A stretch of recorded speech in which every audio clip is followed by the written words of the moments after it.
Wars. If you like this video, like and subscribe. Join the Road Squadron. I got a leak. I want you guys to take it however you want to take it. Validity, all of it. Okay. I find it very interesting. I don't know what I believe of it. I don't know if I believe any of it. But this is about a guy that has worked on the production from The Force Awakens all the way through the current film. So he's got extensive experience, particularly with J.J. Abrams and Ryan, but he's got experience with Rian Johnson.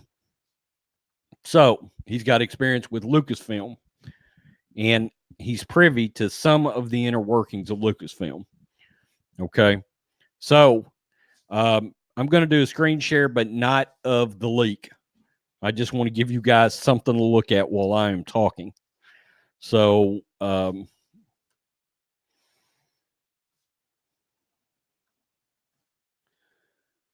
well, I guess I can't do that. God dog. All right. I guess I am going to be reading this to you. All right. The guy did provide some stuff that might head you down the road of thinking he's valid, but again, who knows? Okay. I'm not going to read all of this. He says, I am not here to sell you on The Rise of Skywalker. I don't know much about the story because I've never read the script and I haven't watched a cut of the film. I got to see around 10 scenes while on location, so that's not enough for me to judge the film. My goal was to vent and say that you're not the only bitter fans. Some of us right here involved in this thing are as well. My only great experience was with JJ on this film because he is like a breath of fresh air after the frustration of 2016, 2017. I can only speak about him as a person, not as a director or as a writer. He's okay. In parentheses, he says he's okay as a writer at best, but I like him as a director. That said, he was very different on 9 than he was on 7. He's more stressed, more desperate to tell a story of from his childhood Star Wars fan self that his Star Wars fan self would be proud of first and foremost. Guys, it's 6:30 right now in the morning. It's one of the first things he said in a speech on set last year in August. After seeing him work his ass off, I started to believe it. That doesn't mean episode 9 will be good. Whatever it means to me is that at the very least it will come from a place of passion and respect as opposed to whatever dreck Ryan went with. Okay. And he said, I understand you're going to be skeptical, and that's fine. Be skeptical. I was employed by Lucasfilm a few years ago just before The Force Awakens. Due to my position, I can't tell you exactly what I did, but I can say I was privy to some information that most on set and like half at the studio wouldn't be privy to. I never got to read scripts or see any cuts before any of the films came out. I wouldn't want to confirm or deny any leaks due to the fact that I've only got to witness a huge handful of the scenes. It would be easy to narrow down who worked on what. Okay, so in other words, he said he was involved in the filming. If he told you what films, that would pretty much give it away who he is. Sorry, guys. I'm smoking on screen. I was sent to England on a sporadic basis to oversee what I was overseeing. The wording is already giving me a headache. What I want to focus on is the corporate structure. Lucasfilm under Disney. Disney originally gave them a lot of freedom. I know that when Harrison broke his leg and JJ broke his back, they took a 2-month-long break during which people at Lucasfilm looked over dailies and found the direction JJ wanted to go too dark, esoteric, and eccentric. The scenes that had yet to be filmed were too costly, and one of them, a large plot point, would have revisited a certain planet from the prequel trilogy. Lucasfilm did not like the idea of them pulling anything from the prequel trilogy in their first film, and they wanted it to resemble the OT more than the PT. Okay, the one thing I've heard is that back when they had Celebration, originally the first one after Disney started, they didn't have any prequel, anything from the prequels at that Celebration, which I found odd. They wanted it to resemble the OT more than the PT.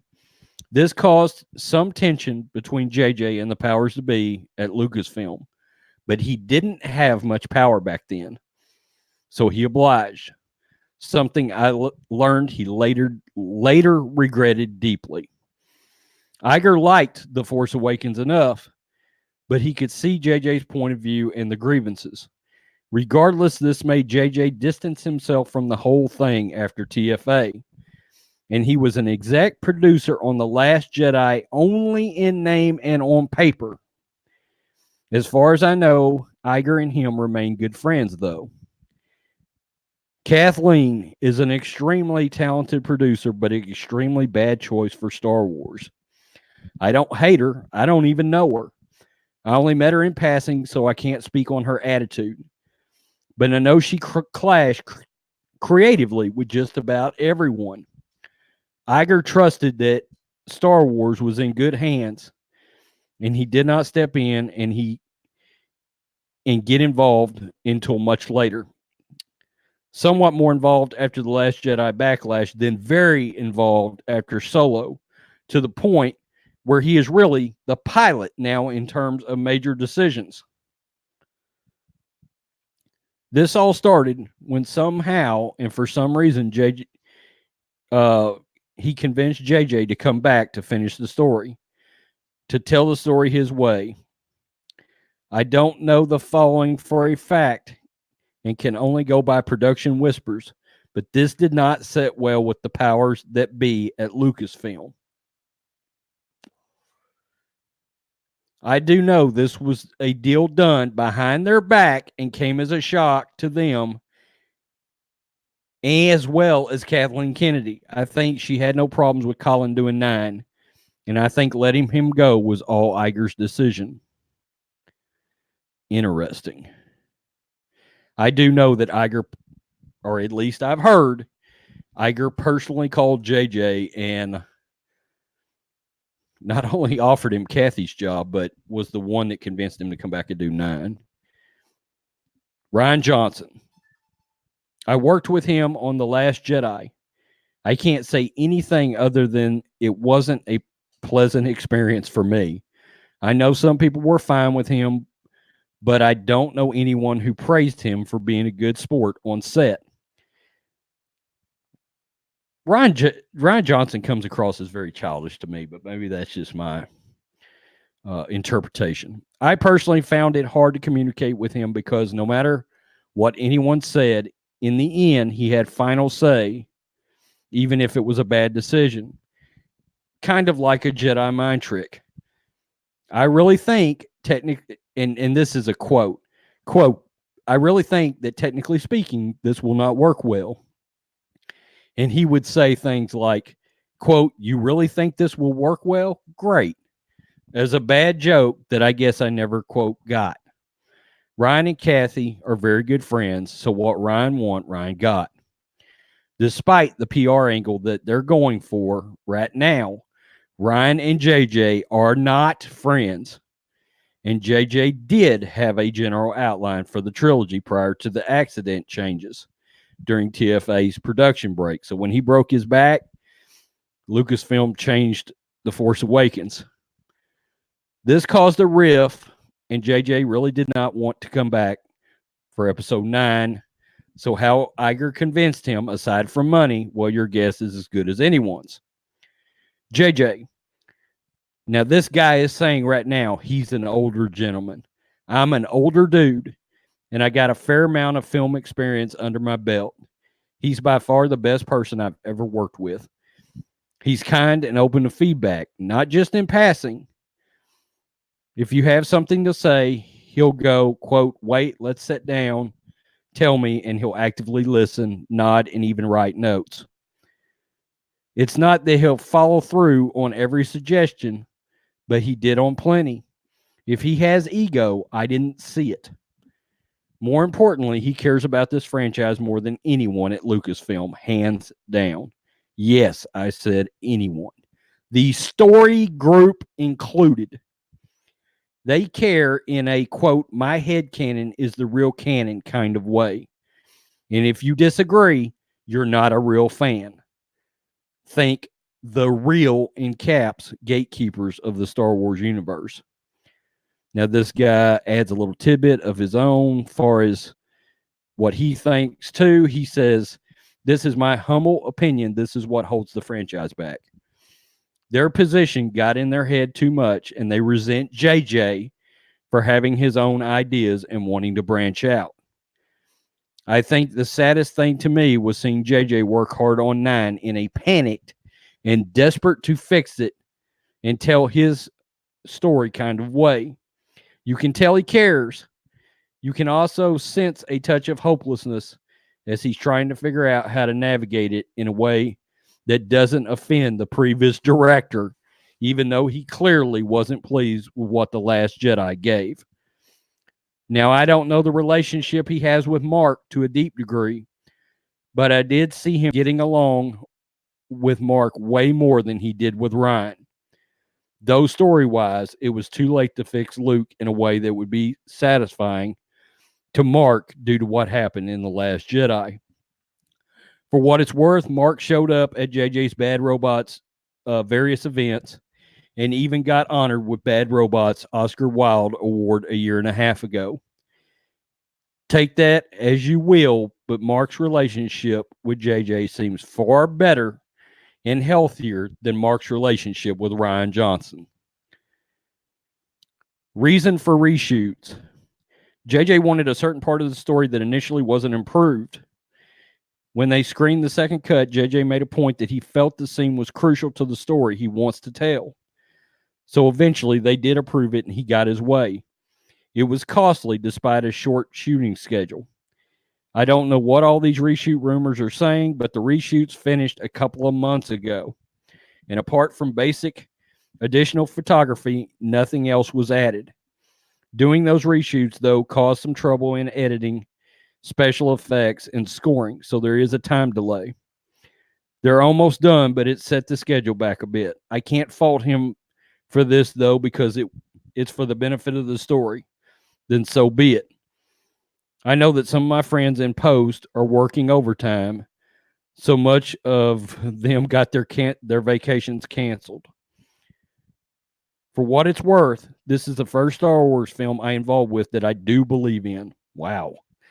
I haven't seen it, and I can't say I know the full story or summary. But from what I've seen, well, it made me feel like a kid again. JJ's idea to bring back Palpatine is something that circles all the way back to Lucas, which is why Lucas was more involved with 9 than any previous Star Wars film. JJ felt there needed to be all-encompassing thread ties to all saga films, and characters like Palpatine and Anakin are key to this. Lucas never blamed JJ for The Force Awakens. I don't know this for a fact, but I know some people have told me this. They've been in touch the whole time, and I think Lucas' disappointment really leads back to the source of Lucasfilm, Kathleen. Some believe that Kathleen was put in a position of president because Spielberg convinced Lucas to recommend her, which may have caused a pickle. All that said, I can't claim to know all that much. Some of this came from my observations and some came from my friends that worked there. I'm moving on to better things and only pushing positive memories about this experience and working with JJ as well. I know Lucasfilm is pushing the Rian can't do wrong narrative, but know that a lot of us do not feel that way. And he went on to show some things from the production set, like things he got from the production set after the shoot. Nobody knows. Take all this with a grain of salt. Okay, so he's saying that JJ wanted to connect the prequel trilogy in The Force Awakens. Lucasfilm said, we want to distance ourselves from the prequels. I've seen this they said, in fact, I'll tell you who said it. Harloff brought it up on his podcast the other day. You can go back and watch it, where Lucasfilm blatantly did not include any prequel stuff at their first Star Wars celebration. By the way, Harloff said he would have rather seen Lucas's version of Star Wars than Disney's, which I found interesting. Look, grain of salt, who knows? I got this from my boy Aaron C. If you look around hard enough, you can find it on your own and read it over. Okay, but I thought it was very interesting. I know the fandom itself is split on J.J. Abrams. You know, that's what I've said. We've all got these little mini portions of the fandom inside our own fandom, you know, and I find it interesting. I've read a lot of different things about JJ in the past, but the people that work with him seem to love the guy. So I don't know. This guy does sound very pro JJ Abrams, but he does not sound very pro Kathleen Kennedy or Rian Johnson. That's for sure. And by the way, he originally posted this somewhere else and got attacked. So, and they deleted it. A very pro Rian Johnson, Kathleen Kennedy crowd, by the way. So again, if you look around hard enough, you can find this shit yourself. That's all I'm here for. Hey, bring it to you and let you consume it. Let you swirl it around in your head, mouthwash it, spit it out. Okay, and be like, well, I'd rather try another mouthwash. Okay, so if you like this video, like and subscribe. Join the Road Squadron. As of the very second of this recording, Road Squadron, we hit 1,000. Yeah. Thank you, everybody. That means a shit ton to me. You have no idea. Very humbling. Peace. I'm out till next time.